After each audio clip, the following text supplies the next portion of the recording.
A cop pointed a loaded gun at my wife in our backyard over a fence 2 inches too tall, finger twitching on the trigger, until she flashed an FBI badge that made his bravado crumble like cheap drywall. I'm Ethan Brooks, and this HOA insanity exploded into a criminal empire's collapse, all because we wanted a windbreak. Drop where you're watching from below. This story's a wild ride you won't believe. It was a chilly October morning in Cedar Hills, Virginia, where manicured lawns and HOA rules choked the life out of you. I was deep in code, debugging as a freelance software guy, when shouts tore through the quiet, not the usual neighbor nonsense, but real trouble. I rushed to the sliding glass door, heart in my throat, and saw Rachel, my wife of 6 years, staring down a Glock held by Officer Travis Dunn, all buzzcut and mirrored shades, screaming about our fence like it was a federal crime. Rachel, in yoga pants, stood calm as a sniper, her eyes calculating like she was facing a boardroom, not a barrel. I wanted to charge out, but her look cool, 3 moves ahead told me to hold. "What are you doing here?" Dunn backed, waving a measuring tape. "This fence breaks HOA code." Rachel's voice cut like glass. "Officer, I'm reaching for I'd cool with you." Sweat beaded on his forehead, gun steady. Slow, one hand.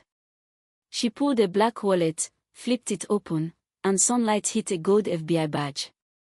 Don's face went from red to ash, his hand shaking, tape hitting the grass with a pathetic clink. "Special Agent Rachel Lynn," she said, calm but lethal. "You're aiming at a Fed over a fence." My world tilted. The woman who binged true crime was FBI. I thought she consulted for corporate suits, not chased crooks.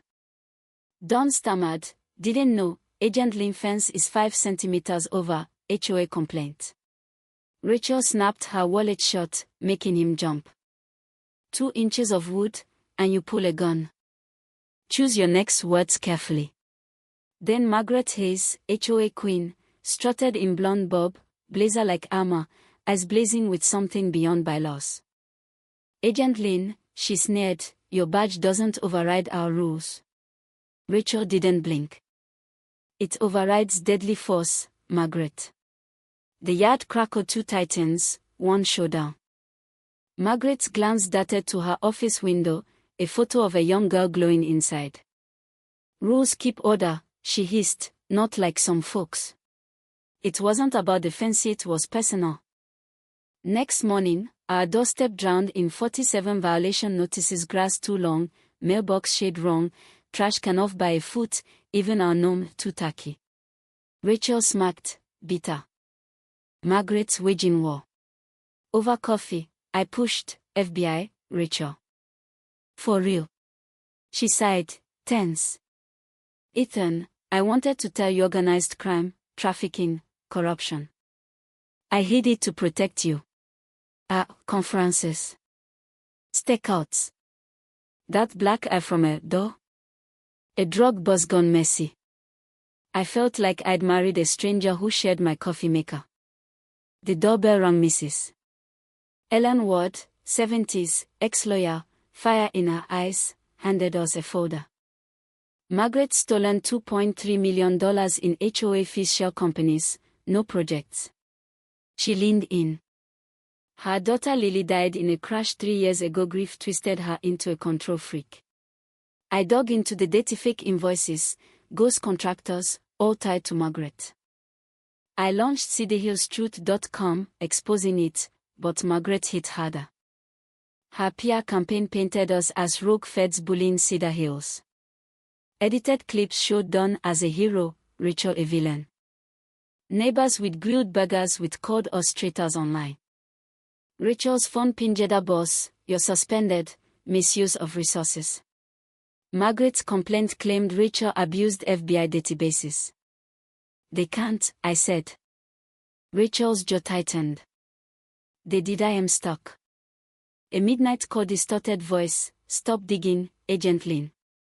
Some graves stay buried." We froze. This wasn't HOA pettiness, it was dangerous.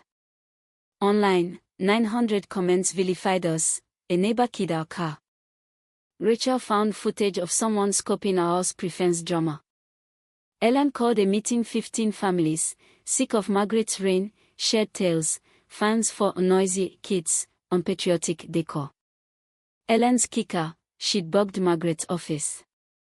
A recording from 3 years back, Margaret planning a permanent fix for Lily, who'd found her trafficking ring. Teen crashes happen, she said, ice cold. Lily's death was murder. I couldn't let Rachel fight alone. At midnight, I picked the HOA office lock, blame YouTube. Margaret's office was a Lily shrine, photos, notes, clippings blaming negligence. Files revealed a $30 million trafficking empire, laundered through HOA fees, tied to cops, officials, Don included. A USB-labeled insurance held client list, fake contracts, Lily's whistleblower reports. An email confirmed Margaret ordered her death. Don appeared, hands up. Ethan, I thought you were her. She's planning your mother home invasion, tonight. Haunted by Lily, he spilled, she killed her kid to hide this. Run. I took back roads, post racing. Rachel's car was home, alive or not. An FBI team surrounded our house, led by Agent Carla Ruiz, Rachel's boss. Ethan Brooks, you're under arrest, conspiracy, hacking. Cuff snapped, Rachel sat in a sedan, eyes burning. Margaret had framed us. The USB in my pocket could sink her, but it was illegal evidence. Ellen's Operation Truth saved us. 67 families protested silently outside the HOA office, sans reading, $2.3 million gone, Lily knew. Ellen's recording hit Jessica Lee's news desk, going viral. My charges vanished, Rachel was back. Margaret barricaded her mansion, ex-cop goons guarding her. At dusk, she ranted via bullhorn, Lily, I kept order. Dawn, broken, stepped out. Lily wanted this stopped, you killed her. Margaret fired wildly, screaming. Rachel, steady, shot her wrist, disarming her. Goons surrendered, Margaret was cuffed, clutching Lily's photo, begging her ghost. The FBI crushed her $30 million ring. 43 arrest. Margaret got life for murder, Dawn, 8 years. Our fence stands, 2 inches wrong. Ellen runs the HOA, transparent now. The mansion's new family planted lilies where Margaret schemed. Her prison letter came, I guarded Lily's memory. You fought for truth. Are we alike? Should we have shown mercy? Or was justice worth it? Tell me below, hurts right? Got a tyrant in your life? Share it, let's keep this fight alive. A cop pointed a loaded gun at my wife in our backyard over a fence 2 inches too tall, finger twitching on the trigger, until she flashed an FBI badge that made his bravado crumble like cheap drywall. I'm Ethan Brooks, and this HOA insanity exploded into a criminal empire's collapse, all because we wanted a windbreak. Drop where you're watching from below. This story's a wild ride you won't believe. It was a chilly October morning in Cedar Hills, Virginia, where manicured lawns and HOA rules choked the life out of you. I was deep in code, debugging as a freelance software guy, when shouts tore through the quiet, not the usual neighbor nonsense, but real trouble.